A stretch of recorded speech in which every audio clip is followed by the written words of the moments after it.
महाभारत भारत का गौरवशाली इतिहास।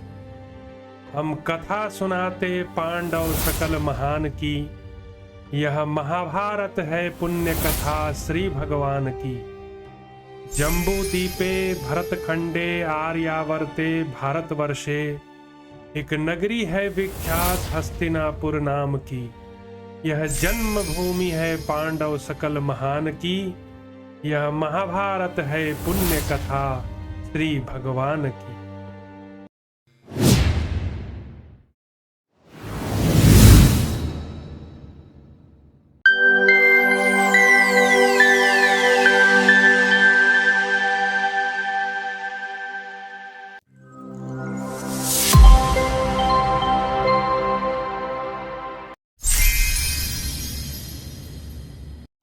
श्री रुक्मिणी कृष्णचंद्राभ्याम नमः।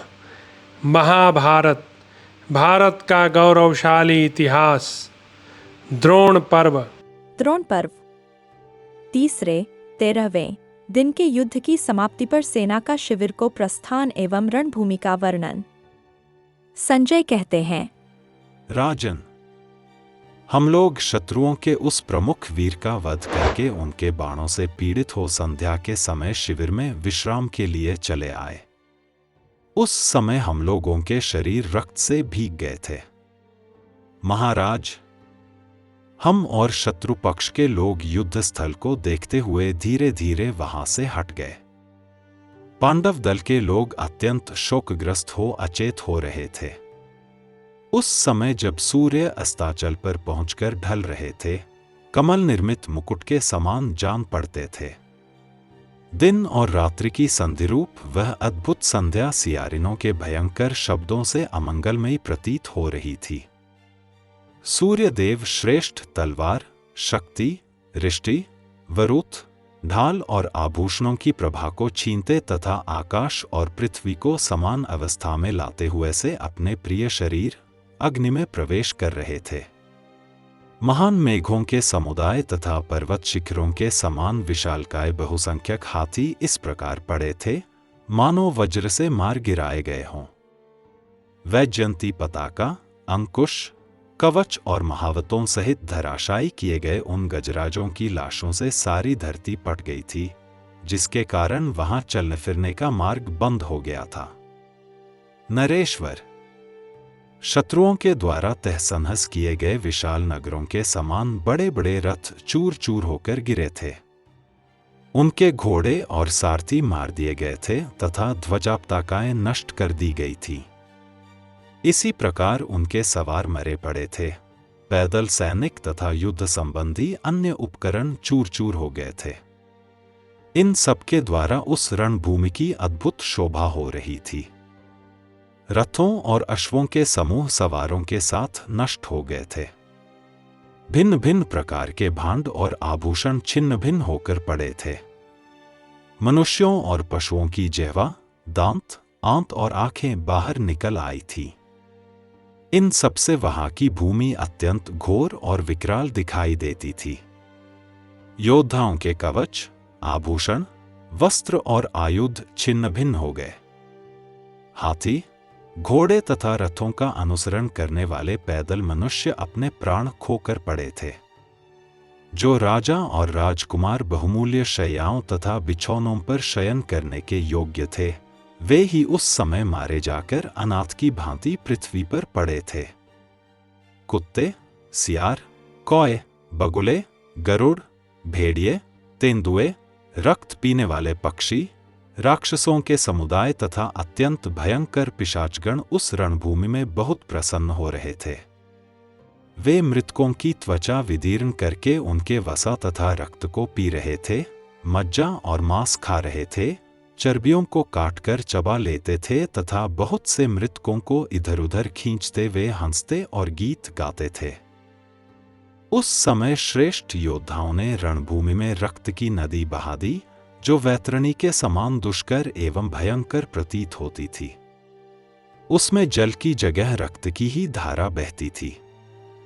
ढेर के ढेर शरीर उसमें बह रहे थे। उसमें तैरते हुए रथ नाव के समान जान पड़ते थे। हाथियों के शरीर वहां पर्वत की चट्टानों के समान व्याप्त हो रहे थे। मनुष्यों की खोपड़ियां प्रस्तर खंडों के समान और मांस कीचड़ के समान जान पड़ते थे। वहां टूटे फूटे पड़े हुए नाना प्रकार के शस्त्र समूह मालाओं के समान प्रतीत होते थे। वह अत्यंत भयंकर नदी रणक्षेत्र के मध्य भाग में बहती और मृतकों तथा जीवितों को भी बहा ले जाती थी, जिनकी ओर देखना भी कठिन था। ऐसे भयंकर पिशाच समूह वहां खाते पीते और गर्जना करते थे। समस्त प्राणियों का विनाश करने वाले वे पिशाच बहुत ही प्रसन्न थे। कुत्तों, सियारों और पक्षियों को भी समान रूप से भोजन सामग्री प्राप्त हुई थी। प्रदोष काल में यमराज के राज्य की वृद्धि करने वाली वह युद्ध भूमि बड़ी भयंकर दिखाई देती थी। वहां सब ओर नाचते हुए कबंध, धर व्याप्त हो रहे थे। यह सब देखते हुए उभय पक्ष के योद्धाओं ने वहां से धीरे धीरे चलकर उस युद्ध स्थल को त्याग दिया। उस समय लोगों ने देखा, इंद्र के समान महाबली अभिमन्यु रणक्षेत्र में गिरा दिया गया है। उसके बहुमूल्य आभूषण छिन्न भिन्न होकर शरीर से दूर जा पड़े हैं और वह यज्ञवेदी पर हविष्यरहित अग्नि के समान निस्तेज हो गया है। युधिष्ठिर का विलाप। संजय कहते हैं, राजन, महापराक्रमी रथ्युत्पति सुभद्रा कुमार अभिमन्यु के मारे जाने पर समस्त पांडव महारथी रथ और कवच का त्याग कर और धनुष को नीचे डालकर राजा युधिष्ठिर को चारों ओर से घेर कर उनके पास बैठ गए। उन सबका मन सुभद्रा कुमार अभिमन्यु में ही लगा था और वे उसी युद्ध का चिंतन कर रहे थे। उस समय राजा युधिष्ठिर अपने भाई के वीर पुत्र महारथी अभिमन्यु के मारे जाने के कारण अत्यंत दुखी हो विलाप करने लगे। अहो, कृपाचार्य, शल्य, राजा दुर्योधन, द्रोणाचार्य, महाधनुर्धर अश्वत्थामा तथा अन्य महारथियों को जीतकर मेरा प्रिय करने की इच्छा से द्रोणाचार्य के निर्बाध सैन्य व्यूह को विनष्ट करके वीर शत्रु समूहों का संहार करने के पश्चात यह पुत्र अभिमन्यु मार गिराया गया और अब रणक्षेत्र में सो रहा है। जो अस्त्र विद्या के विद्वान, युद्ध कुशल, कुलशील और गुणों से युक्त शूरवीर तथा अपने पराक्रम के लिए प्रसिद्ध थे, उन महाधनुर्धर महारथियों को परास्त करके देवताओं के लिए भी जिसका भेदन करना असंभव है तथा हमने जिसे पहले कभी देखा तक नहीं था, उस द्रोण निर्मित चक्रव्यूह का भेदन करके चक्रधारी श्री कृष्ण का प्यारा भांजा वह अभिमन्यु उसके भीतर उसी प्रकार प्रवेश कर गया जैसे सिंह गौओं के झुंड में घुस जाता है। उसने रणक्षेत्र में प्रमुख शत्रुवीरों का वध करते हुए अद्भुत रणक्रीड़ा की थी।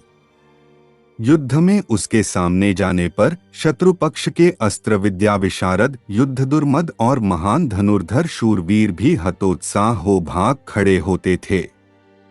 जिस वीर अर्जुन कुमार ने युद्धस्थल में हमारे अत्यंत शत्रु दुःशासन को सामने आने पर शीघ्र ही अपने बाणों से अचेत करके भगा दिया, वही महासागर के समान दुस्तर द्रोणसेना को पार करके भी दुःशासन पुत्र के पास जाकर यमलोक में पहुंच गया।